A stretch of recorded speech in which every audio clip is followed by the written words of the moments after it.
Paki-side mirror sa right.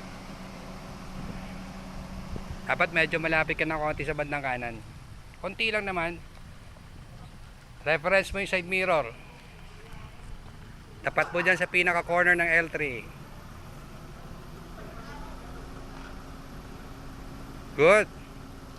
45 degrees angle all the way to the left. Aabangan ni Ma'am Rhea. Ang reference niya po yung tail light nung Rush. Tinatapat niya doon sa headrest sa likod, yung pinakagitna, gamit ang rear view mirror. Then all the way to the right.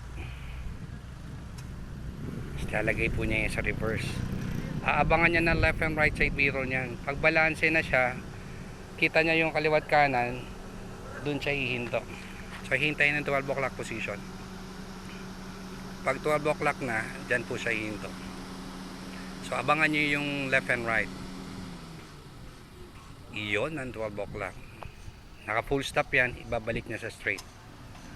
Papaatras siya ng dahan-dahan.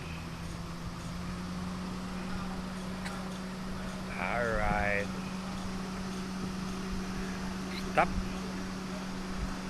Okay. That's reverse parking na hindi na ako kasama sa loob ng sasakyan. Ang driver ko po ay, baka sabihin nyo, ang driver ko estudyante po yan, no? Kita niya po na balanse tayo dito. So, nakakabukas tayo ng pinto. That's reverse parking na 3-point maneuver. Driving keep safe always. Mabuhay po.